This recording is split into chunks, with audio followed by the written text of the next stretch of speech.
Our journey begins in Beijing. We met American aid workers making the same trip, a group granted one of the few exceptions to the US travel ban. Do you feel safe traveling to North Korea? This is like my 50-something trip, and we all have families at home. We all want to get back to our families, so yes. Flying here is not without risk right now. Furious over US military exercises this week, North Korea today threatened an unimaginable strike. Inside North Korea, we drive to the front line with the South, the DMZ. In this nuclear nation, there appear to be more bikes on the road than cars. Perhaps one reason so much of this country's money is spent on the military. That is the border between North and South. This side, socialism. There is where the capitalist world begins. And we're not allowed to stay here for very long. A border guard gives us a tour. We ask about President Trump, who will visit the South next month. What do you think of President Trump? He is mentally ill, the lieutenant colonel claims, and if there's a war, he says, we will win. We stop to talk to commuters about the growing tensions. Everywhere, we are escorted by government minders. If U.S. Army force embark on the war, we can fight against the U.S. Army. You're ready to fight if you need to? Yeah. Tonight, officials here not backing down from international condemnation of their nuclear program. North Korea's Vice Foreign Minister told us negotiation is only possible if US nuclear weapons are also on the table. A non-starter in Washington. Donald Trump once again blurts out all options are on the table when dealing with North Korea. Some current and former members of his administration suggested certain options are not realistically available to the American president. But Trump continues to talk tough ahead of his Asia tour. Each one has an analysis of the controversial leader's latest remarks. President Trump continued to up the pressure on North Korea through his interview with Fox Business Network that aired on Sunday. Trump said the United States is prepared for anything regarding North Korea and even made a possible allusion to military action by saying that people would be shocked to see how well prepared Washington is. And experts say this once again shows Trump's determination to up the pressure on Pyongyang, especially as he has his first presidential tour of Asian countries, including South Korea, China, and Japan in early November. You would think that he would try to moderate the tone in order to set a good mood for his visit with the leaders in the region. But it seems as though the president is signaling that he has no intention to do that, which shows that he is determined to address this issue in the way he has committed his administration as far as the North Korean problem is concerned. Trump also stood firm on his thoughts about China's role over Pyongyang, but this time he took a different approach. Unlike his recent comments slamming China for doing nothing to solve the issue, Trump rather softened his tone and said the Chinese President Xi Jinping is a good man and that the two leaders have an exceptional relationship. But by claiming that 93% of things going into North Korea come through China, Trump added that Beijing could do more. So wrapped with positive comments, Trump's words work to pressure Xi. Trump is repeating the message that Beijing has considerable power over Pyongyang and that China must do more to solve this nuclear issue. But with the two leaders so firm on their policies, the expert expects the struggle between the two countries to continue during their meeting next month.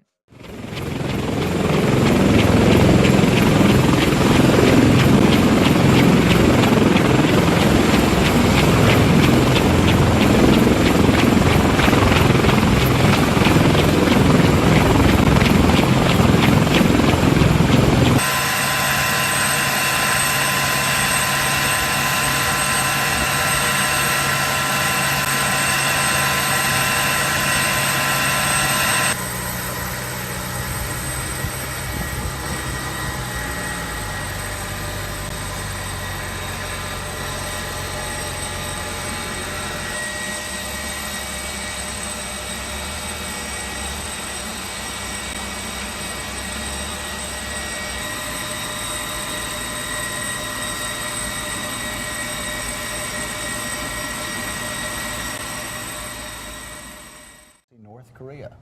We should be talking about North Korea. This weekend. We should be talking about North Korea every day. There is a coming war, most likely. Richard Haas, I think you'd agree. It is more likely than not that there is a conflict, possibly a full-blown war with an emerging nuclear power. The magnitude of the distraction can't be overstated. Last weekend, Tillerson was on just about every Sunday show defending the fact that he had not been castrated and making clear that we would continue negotiating right up until the first bomb drop, which was an amazing thing. One point on Sanders, because I want to hear Richard. President Trump, then candidate Trump, if you recall, he trashed generals throughout the campaign. He questioned them over and over again, and matter of fact said at several instances that he was smarter than all the generals. He knew more about it than them. Yeah. Right, so I mean, I just think she needs to go back and understand that, and I'm glad Chip Reed questioned with the aggressiveness that he did, but I think the point on North Korea is far more important. So Richard, on North Korea, just like to hear you respond, but I'm wondering who's the lead player on what happens next with North Korea from our perspective? Is it the president? Well, as in all these cases, it's the president and his senior lieutenants. But last Friday we were focused in on what the two former presidents said and what General Kelly was saying. I actually thought history will look back on what H.R. McMaster was saying Thursday that wasn't really reported Friday. That was big news. He basically said we are not going to accept and deter on North Korea with nuclear weapons and missiles.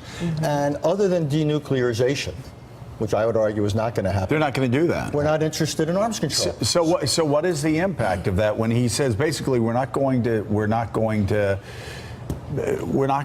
engage in containment of this threat? We're not going to accept it. Does that move us a step closer to war? Absolutely, because I don't think there's any way that sanctions can kick in with whatever desired effect soon enough to get in the way of the timeline of North Korea's military advance. So I listened to the National Security Advisor, and I basically said he is setting us in a direction. This is kind of out there. We often ignore what's most obvious. I actually thought that what happened the other day moved us considerably closer to a war against North Korea. This is what General McMaster said on Thursday, and then we'll get you in, Steve. Go ahead. We're not out of time, but we are running out of time. We're running out of time.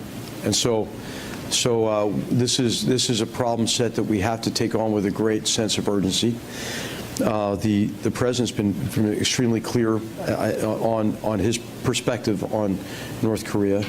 He is not going to accept this regime threatening the United States with a nuclear weapon. He just won't accept it. So there are those who have said, well, what about accept and deter? Well, accept and deter is unacceptable.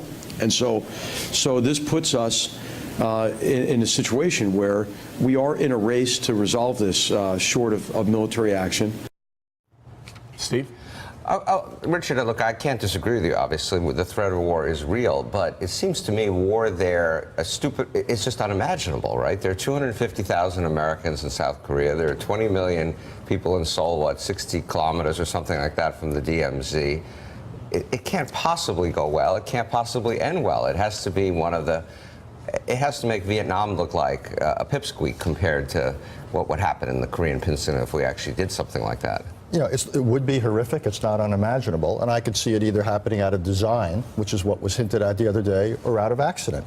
We've got B-1 bombers flying close to North Korea. We've got ships in the area. North Korea continues to shoot missiles. Any one of those scenarios could lead to action and reaction, and no one here could sit around this table and say that Donald Trump and Kim Jong-un, that given everything they've said, that they could somehow manage this. You wrote the other day about JFK and the Cuban Missile Crisis. This is about as far from that kind of management of a delicate situation as you could imagine.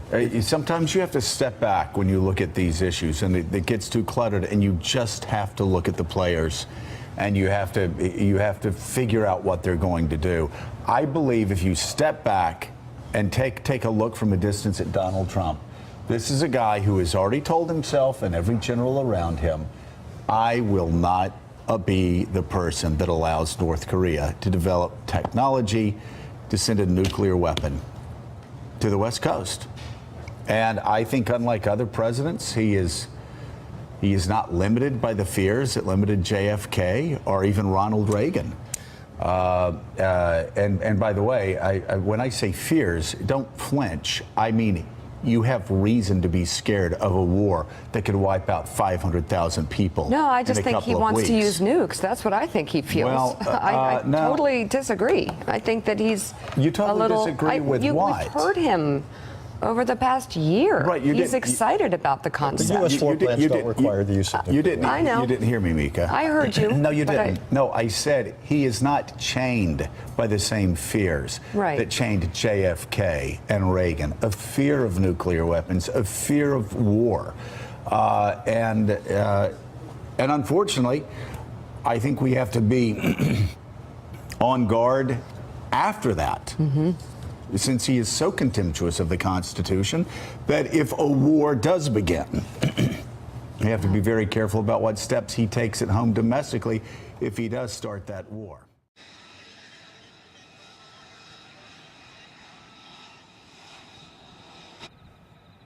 I'm right here, is it going to be in your way?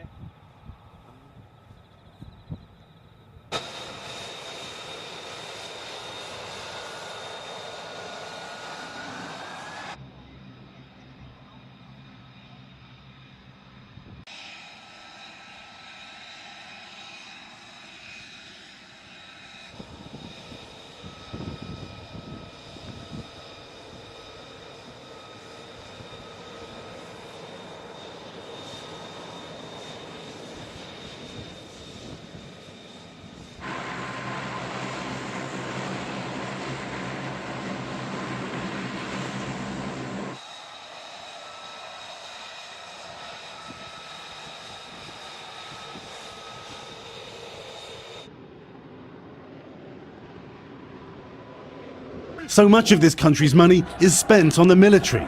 That is the border between North and South. This side, socialism. There is where the capitalist world begins. And we're not allowed to stay here for very long. A border guard gives us a tour. We ask about President North Korea today threatened an unimaginable strike. Inside North Korea, we drive to the front line with the South, the DMZ. In this nuclear nation, there appear to be more bikes on the road than cars. Perhaps one reason. A 50-something trip, and we all have families at home. We all want to get back to our families, so yes. Flying here is not without risk right now. Furious over US military exercises this week, President Trump, who will visit the South next month. What do you think of President Trump? He is mentally ill, the lieutenant colonel claims, and if there's a war, he says, we will win. We stopped to talk to commuters about our journey begins in Beijing. We met American aid workers making the same trip, a group granted one of the few exceptions to the US travel ban. Do you feel safe traveling to North Korea? This is like my